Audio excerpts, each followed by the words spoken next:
Good morning, everyone. My name is John Rickert, the Education and Communications Specialist with the Rural Health Transformation Center. Thank you to those who participated in our test polls. I'm excited to see that we have an audience from a variety of different backgrounds. We will have other polls pop up throughout this webinar and appreciate your participation. Feel free to enter questions into the Q&A pod accessible via the control bar at the bottom of your screen. We will leave some time at the end to answer questions. This is the fourth webinar in our series From Sticking Point to Tipping Point, Overcoming Rural Community Health Improvement Challenges. The previous three webinars are available for viewing on our website, as will be the recording of this webinar. A link to our website has just been posted to the chat. You will also be receiving the link to this recording tomorrow afternoon via email. Now, on to the main event, using telemedicine to reach your population targets. Today, we are going to discuss our experience with implementing collaborative, technology-driven models that may improve healthcare for residents living in rural communities. Here to share some lessons in population health and using telemedicine is Gretchen Benson, the Population Health Program Manager with the Rural Health Transformation Center. Gretchen, the floor is yours.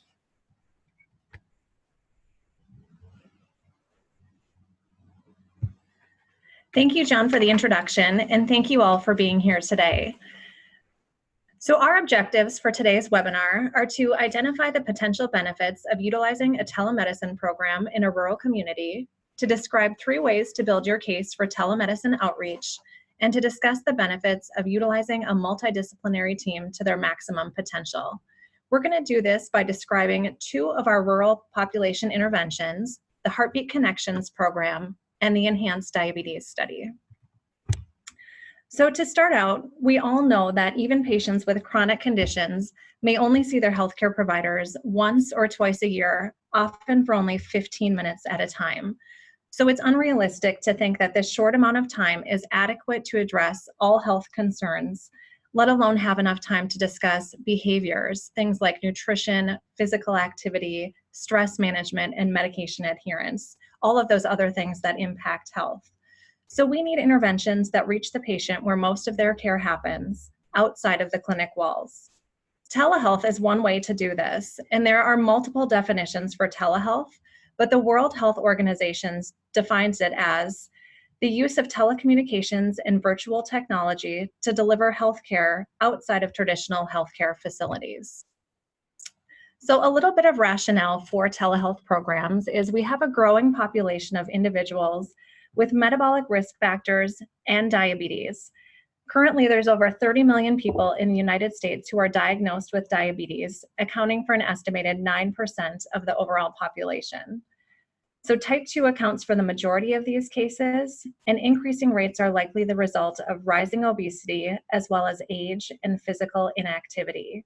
We also have a high percentage of adults who meet obesity criteria as well as high blood pressure criteria. All of these are significant risk factors for cardiovascular disease. At the same time, most diabetes care is delivered by primary care providers, yet there's a significant shortage of these providers, especially in rural communities.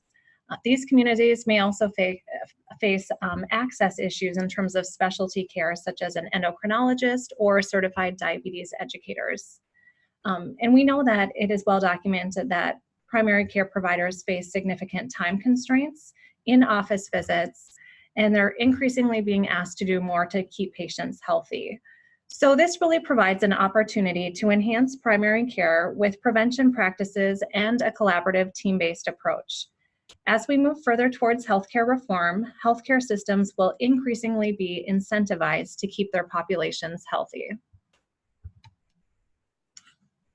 For those of you who have attended previous webinars, you've heard a little bit about the Heart of New Ulm Project, but for those of you who are new to the webinar, I'm just going to describe a little bit about our Population Health Initiative, which started 10 years ago in the community of New Ulm, Minnesota, which is located about 90 miles southwest of the Twin Cities. So this 10-year research study was designed to reduce heart attacks within the community of New Ulm. And New Ulm was not selected because it had more heart attacks than any other Minnesota community, but really for a couple of reasons. The first is that local leaders within the community had recently discussed health as a top priority for their community. And the second really is that New Ulm is served by one hospital and clinic as part of the Allina healthcare system, and it provides care to nearly 90% of its residents. It's also served by an electronic health record, which really makes it ideal from a research perspective. So we were able to obtain baseline data at our project start and then survey the community over time to monitor our progress.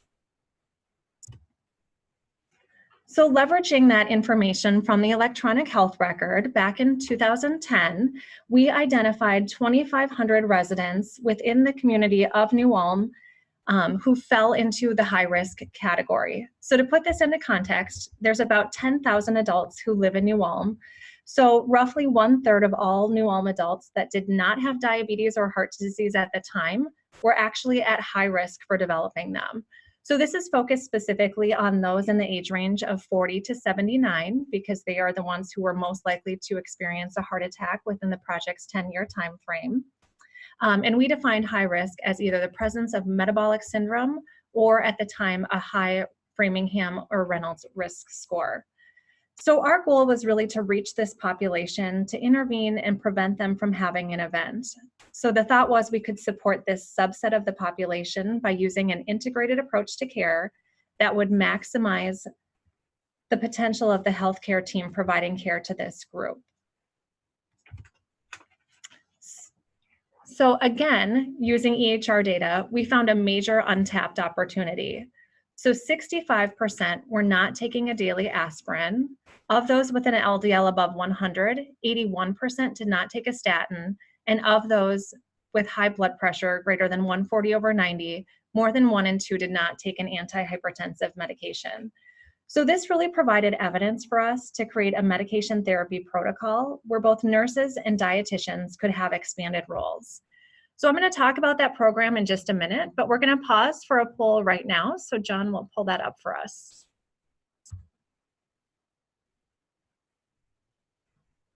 So do you use telemedicine or telehealth to reach your populations? If you could just indicate yes or no.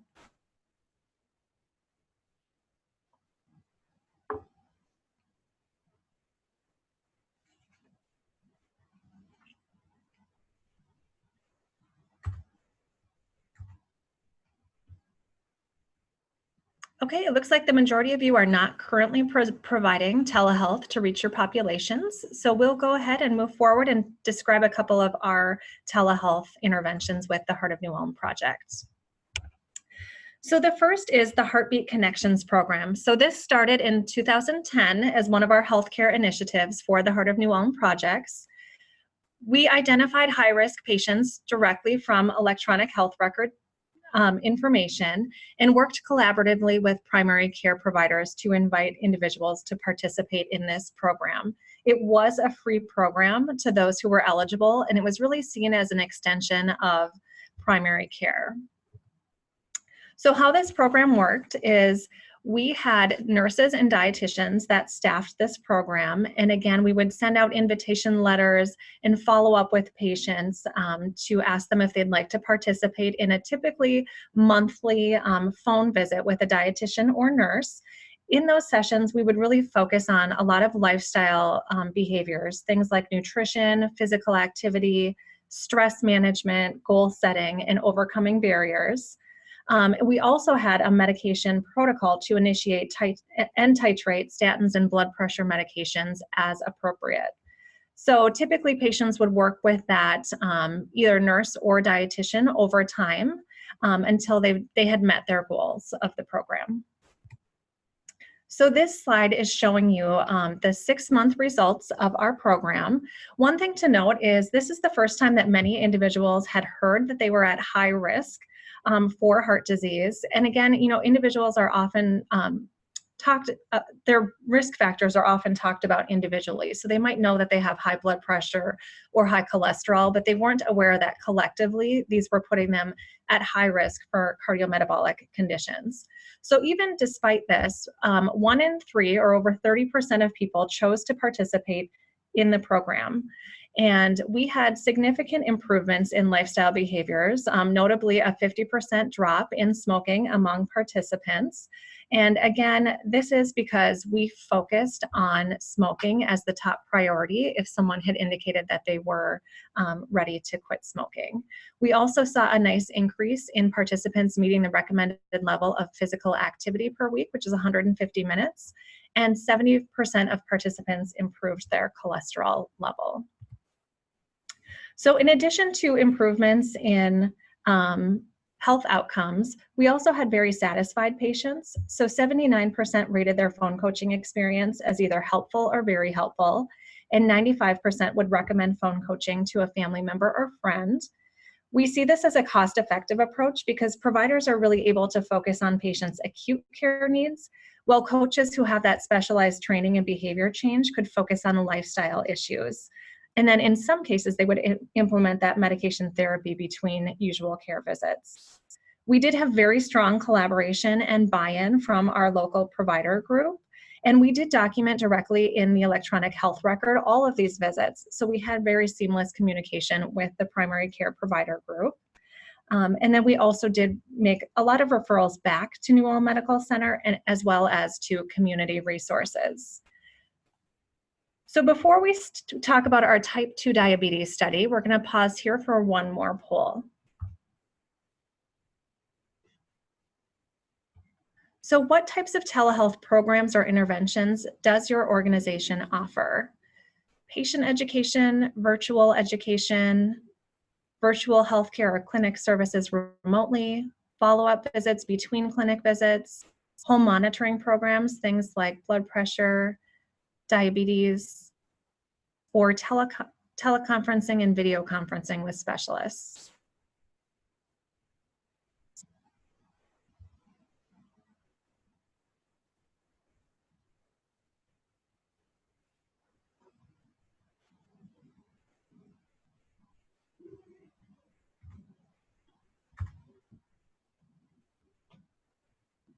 Okay, and it looks like the majority of you selected virtual healthcare or clinical services remotely.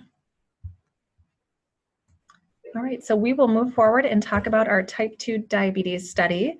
So given the success of Heartbeat Connections, we proposed an intervention that we would test in a study we called Enhanced, or Dietitians Helping Patients Care for Diabetes.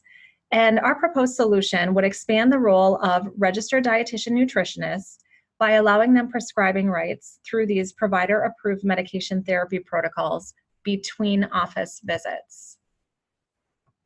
So the intervention would expand prescribing rights to allied healthcare professionals, specifically advanced practice RDNs, while staying within the scope of practice and state licensure laws. So we did this through a randomized controls trial design to investigate the efficacy of an RDN-led telemedicine program compared to a usual care group. So for those of you from Minnesota, you are probably very familiar with the D5 measures, but in Minnesota, diabetes care is monitored and reported as the D5, or 5 metrics to improve diabetes care. So these include A1C less than 8, blood pressure less than 140/90, not using tobacco, and then taking an aspirin and a statin as appropriate. So essentially, they are a set of 5 treatment goals that, when reached together, represent the gold standard for diabetes care. In terms of recruitment for this study, we did use the electronic health record again to identify those who met inclusion criteria. So for this study, we used New Ulm as well as Hutchinson Health, which is located about 60 miles west of the Twin Cities. So patients had to have had at least one clinic encounter in the previous 2 years at one of those locations, be in the age range of 40 to 75, and we did focus specifically on type 2 diabetes for this study, who were meeting 0 to up to 3 of those D5 measures.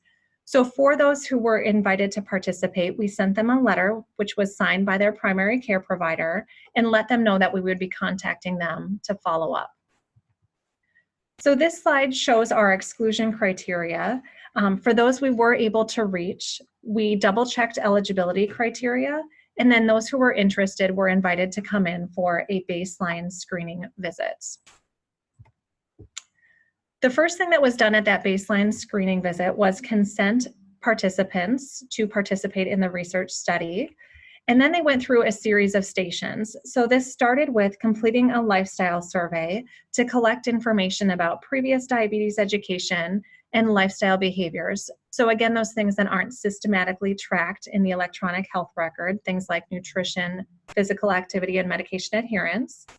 From there, they went on to have a blood draw for fasting blood glucose, A1C, and lipids. And then they also had their height and weight measured. After that, they went on to meet with one of the study coaches. And so they reviewed their optimal care measures and received information on managing type 2 diabetes. At the end of that visit, they were randomized to either usual care or the intervention group.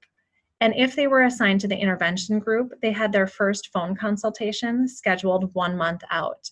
So all participants, regardless of which group they were assigned to, did receive their the results of their optimal care measures, including their A1C, in the mail about a week after this baseline visit. And it is important to note that for either group assignment, participants would continue to follow up with their primary care provider like they usually would, and that may have included a referral to diabetes education. So for those assigned to the intervention, they received individualized medical nutrition therapy, and this was really dependent on the individual. So it may have included carbohydrate counting, the plate method, and for those who were more advanced, insulin to carbohydrate ratios. We also utilized a provider-approved medication protocol with this program. So that included initiation or titration of blood pressure and cholesterol medications, as well as blood glucose medications, everything from metformin all the way through insulin adjustments. And then aspirin therapy was also encouraged for those who qualified. I do want to note here that physicians at both sites were very receptive and supportive of these adjustments and medications. Just like Heartbeat Connections, we documented everything in the electronic health record, and either their primary care provider or the medical director at each site did co-sign all of our medication orders. So just quickly, I want to show you what our enrollment looked like. So we started out with 400 individuals who were eligible based on EHR data. We were able to schedule 140 for a baseline screening visit, and 120 individuals ended up completing that baseline screening visit and actively enrolling in the study from either Hutchinson or New Ulm. 60 were randomized to the intervention and 58 to the control. We did end up excluding 2 individuals from our analysis because they were found to have later met exclusion criteria. We had 108 participants complete this study, and intervention participants averaged 10 telemedicine sessions over the course of a year. So these were approximately 30 minutes each phone call, and then we did tailor the call frequency to individual patient needs and preferences. So for example, if they were started on a medication, we may have done more frequent follow-up immediately after and then tapered off on those visits for the duration of this study.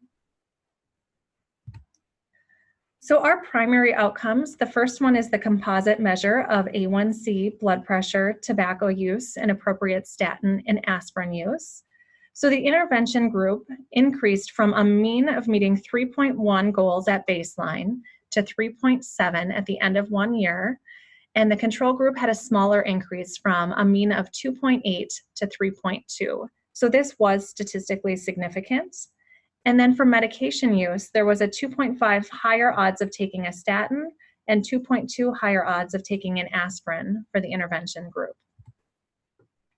In terms of secondary outcomes, daily fruit and whole grain intake increased more for the intervention group, and this was statistically significant. Intervention medication users also reported higher adherence to their medications as prescribed. So 57% at baseline for the intervention group and 75% at 1 year, compared to 43% at baseline for control, moving up to 43%. So a 3.4 higher odds ratio of taking medication as prescribed. BMI did stay the same for both groups, and physical activity and vegetable intake did not differ significantly either. We did see a nice improvement for A1C in the intervention group. So we started with a mean of 8.1, and at the end of 1 year, we were at 7.4. There was also a nice decrease though for the control group, so this was not statistically significant. And we think part of the reason is we did a lot of onboarding with the providers at both sites for the medication protocols and the study in general. And we also did, as I had mentioned previously, share the optimal care results and at that final coaching visit on the baseline study visit. So we feel like we hopefully empowered some patients to have conversations with their primary care providers if they were not meeting goals.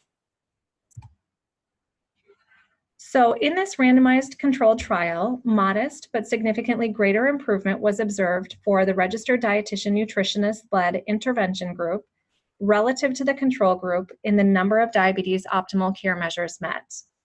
So we feel that if the role of the RDN is expanded to include medication management, patients may be more likely to achieve their diabetes optimal care goals. Another unique element of this study was the phone coaching component.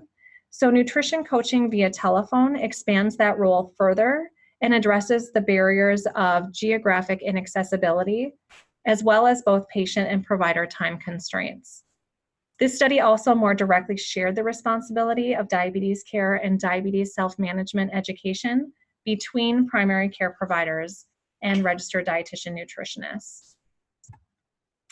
So for takeaways for our study, the enhanced study tested an expanded non-traditional role of RDNs where they effectively delivered both nutrition and medication therapies.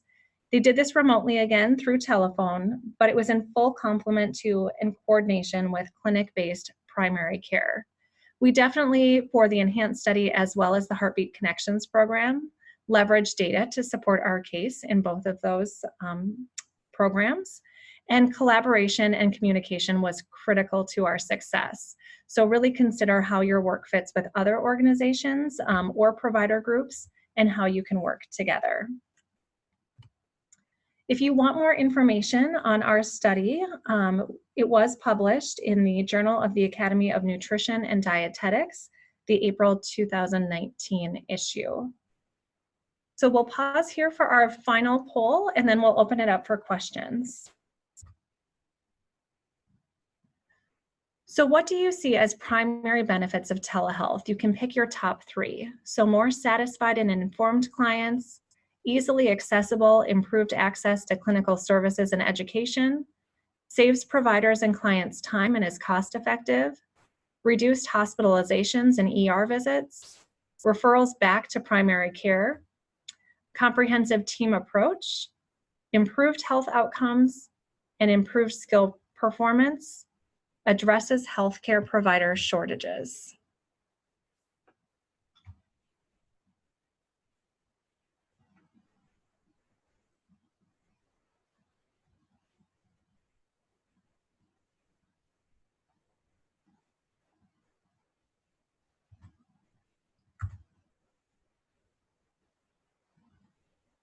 Okay, and it looks like the majority of you picked easily accessible, improved access to clinical services and education.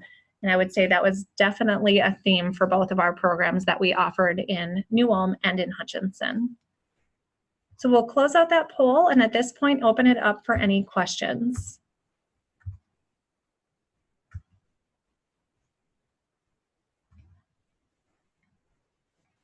Okay, so the first question we have says, you said you reached patients by telephone. Did you communicate with patients in any other way? For example, email, video conference, text message, etc. Thank you for the question. We really focused on phone coaching for this, so that was our primary mode of communication. However, with Heartbeat Connections, I had mentioned that that program started in 2010. There are a lot of new ways to interface with patients, and video conferencing is one of those ways that definitely, if we were going to do this program again, I think we would consider. I think there's a lot of different approaches, including text messaging, in terms of surveys that we've used with other studies that I think is really helpful, and we've gotten really good response rates from patients in other studies. So another question is, how did you go about developing the medication protocol and whose buy-in did you need?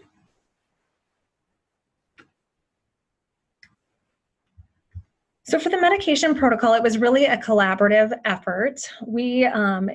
included a group of key stakeholders, including the hospital presidents. We had the local primary care provider group, a nurse practitioner, a pharmacist, staff from our program, as well as the medical director. And we really set up a clinical leadership team, and we would meet monthly. So we would bring cases directly to that meeting. We worked collaboratively on creating that protocol and getting the sign off and buy-in that we needed to implement those protocols. So this is a specific question, and it says, how can we tie this into our cardiac rehab, pulmonary rehab programs?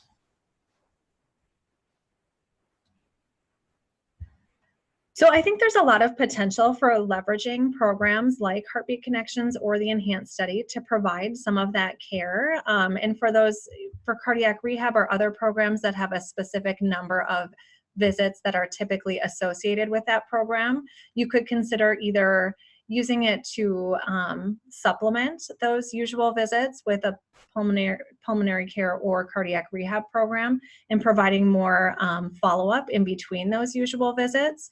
Or once that program is concluded, you could consider using that type of program to expand the number of touch points provided to those patients, and really making sure that you're connecting with them after the fact and reinforcing behavior change and checking in, and really staying up on those lifestyle changes that they started with that program. So it looks like we have time for about 2 more questions. And one that just came from the audience is, can you address HIPAA considerations in telemedicine? So in terms of privacy for patients, we used phone communication for our programs, and everything that we did, all of our visits were documented directly in the electronic health record. So it was like they were being seen in person, and we actually told patients that too. It's just like you're coming in for a clinic visit, so that it was reinforced to keep that appointment time or to call ahead if they needed to reschedule. But everything that we did, all the documentation that we did regarding this study was documented in the electronic health record, which is very HIPAA compliant, obviously. And then all of our communication was done through phone. So we were able to stay true to privacy. Excellent. And one last question. Can you share anything specific that video provided that a phone call wasn't able to achieve?